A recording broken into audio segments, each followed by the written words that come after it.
কলিযুগের অবস্থা হচ্ছে প্রায় নাল্পায়ুষ সভ্য কলাবস্মিন যুগে জনা মন্দ সুমন্দ মতয় মন্দ ভাগ্যা হি উপদ্রুতা। কলিযুগের মানুষের অবস্থা এইভাবে শ্রীমদ্ ভাগবতে বর্ণনা করা হচ্ছে। অল্প আয়ুষ, এই কলিযুগের মানুষদের আয়ু অত্যন্ত অল্প, অত্যন্ত অল্প, মোটে 100 বছর। তাও 100 বছর কজন বাঁচে? 100 বছর বাঁচলে কেন 100 বছর, কিন্তু 80-90 বছর হলে মানে অনেক বেঁচে, বুড়ো হয়ে গেছে, অনেকদিন বেঁচেছে। কিন্তু কলিযুগের আগে যে দাপর যুগ, তখন মানুষের আর কত ছিল? 1000 বছর। ত্রেতা যুগে 10,000 বছর, সত্য যুগে 1,00,000 বছর। তাহলে 1,00,000 বছরের তুলনায় 100 বছর কি? 10,000 বছরের তুলনায় 100 বছর কি? 1000 বছরের তুলনায় 100 বছর কি? তাই বলা হচ্ছে অল্প আয়ুষ সভ্য কলাবস্মিন যুগে জানা। এই কলিযুগের মানুষদের কলাবস্মিন যুগে জানা।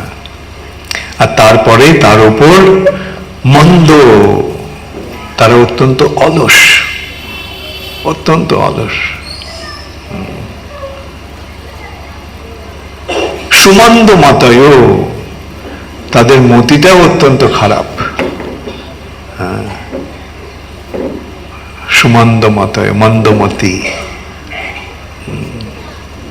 আর মন্দ ভাগ্যা, তাদের ভাগ্যটা অত্যন্ত খারাপ, মন্দ ভাগ্যা। আর তারপর উপদ্রুতা, তারা নিরন্তর প্রকৃতির দ্বারা উপদ্রুত হচ্ছে। তারপরেই বলা হচ্ছে ভূরিণী ভূরি কর্মাণি শ্রোতব্যানি বিভাগ। বেদ বিশাল, ভূরিণী, তার মধ্যে ভূরি কর্মাণি, অসংখ্য কার্যকলাপের নির্দেশ দেওয়া হয়েছে, অসংখ্য যাগযজ্ঞ আদি ধর্ম অনুষ্ঠানের নির্দেশ দেওয়া হয়েছে। আর যদি না পুরোপুরি ভাবে বেদকে জানা যায়, তাহলে বেদের প্রকৃত উদ্দেশ্য জানা যাবে না। ওই কর্মকাণ্ড জ্ঞানকাণ্ড নিয়ে থাকলে চলবে না, বেদটাকে পুরোপুরি জানতে হবে। তাই চৈতন্য মহাপ্রভু চৈতন্য চরিতামৃততে কি বলা হচ্ছে? কর্মকাণ্ড জ্ঞানকাণ্ড কেবলই বিষের ভাণ্ড। কর্মকাণ্ড, এই বেদের যে কর্মকাণ্ড, বেদের যে জ্ঞানকাণ্ড, এগুলো দুটো বিষের পাত্র, বিষের ভাণ্ড। অমৃত বলিয়া যে বা খায়, কদর্য ভক্ষণ করে, নানা জনে ভ্রমণ করে, তার জন্ম অধঃপাতে যায়।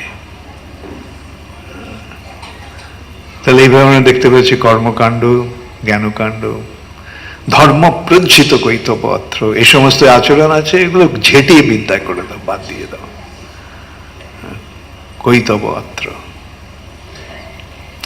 তখনই কেবল পরম নির্মৎসরানাম সতাম, তখনই কেবল আমরা আমাদের সমস্ত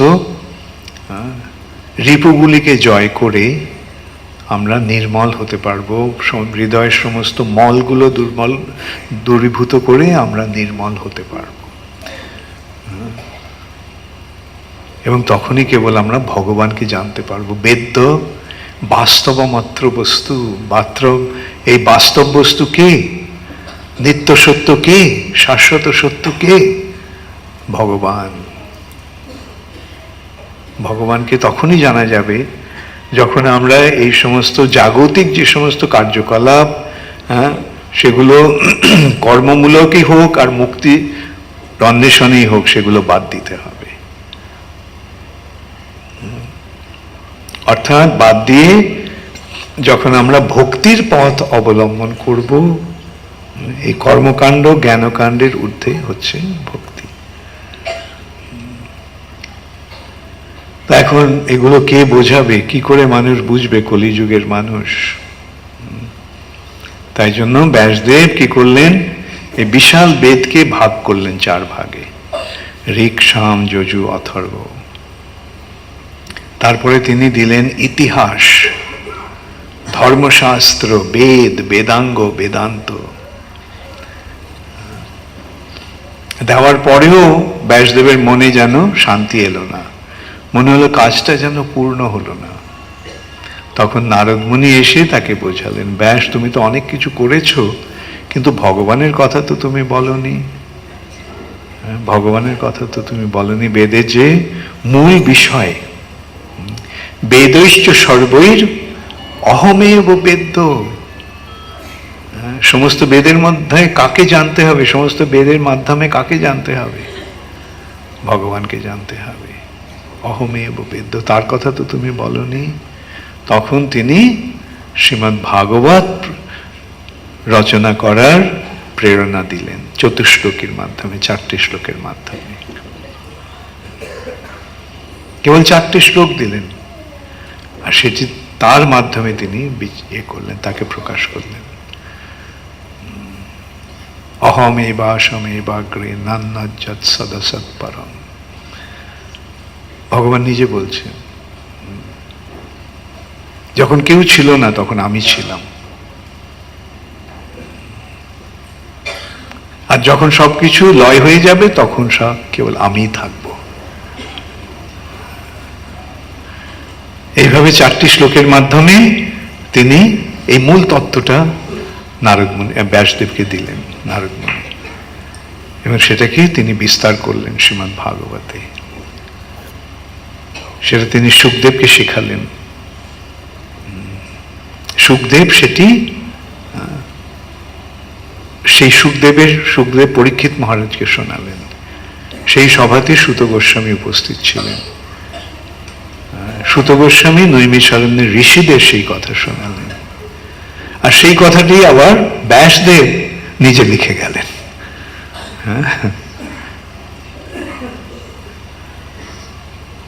তো এই শ্রীমদ্ ভাগবতী হচ্ছে মূল তত্ত্ব, মূল বস্তু। 2টি দিক, 2টি গ্রন্থ, 2টি নির্যাস সমস্ত শাস্ত্রের। পুরাণের নির্যাস হচ্ছে এই শ্রীমদ্ ভাগবতম, আর উপনিষদের নির্যাস হচ্ছে গীত উপনিষদ বা ভগবদ গীতা। এবং ব্যাসদেব কি করলেন, ইতিহাস দিলেন। ইতিহাস মানে ভারতের ইতিহাস। এই যে ভূমণ্ডল, এই ভূমণ্ডলে অনেকগুলি বর্ষ আছে, স্থান রয়েছে। সেই স্থানগুলি একটা দ্বীপের মতো। যেমন এই যে বর্ষটি, সেটিকে ঘিরে আছে, সেই স্থানটি হচ্ছে অজনাভ বর্ষ, অজনাভ বর্ষ। এবং সেটি ইলাবৃত বর্ষ, এবং সেটি কালক্রমে ভারতবর্ষ রূপে প্রকাশিত হলো বা পরিচিত হলো, ভারতবর্ষ। তারও একটা খুব সুন্দর ইতিহাস আছে। ক্ষত্রিয়দের 2টো বংশ আছে, একটা বংশ সূর্য থেকে আসছে, আরেকটা বংশ চন্দ্রদেব থেকে আসছে। সূর্যদেবের বংশ হচ্ছে সূর্যদেব থেকে মনু, মনু থেকে ইক্ষ্বাকু, এইভাবে ইক্ষ্বাকু বংশ, যেই বংশে শ্রী রামচন্দ্র আবির্ভূত হয়েছিলেন। রঘু বংশ, কেননা তার রামচন্দ্রের পিতা হচ্ছেন দশরথ, তার পিতা হচ্ছেন অজ, তার পিতা হচ্ছেন রঘু। তাই জন্য এই বংশটি আরেকটা নাম হচ্ছে রঘু বংশ। তাই জন্য রামচন্দ্রের আরেকটি নাম হচ্ছে রঘুকুল তিলক, রঘুকুলের তিলক, রঘুনন্দন, রঘুপতি। বংশের মাধ্যমে এই নামকরণ হচ্ছে।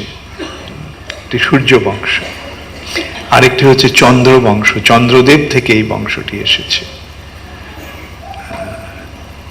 সেই বংশে একজন রাজা ছিল, তার নাম হচ্ছে প্রতীপ। সেই প্রতীপের পুত্র হচ্ছে শান্তনু।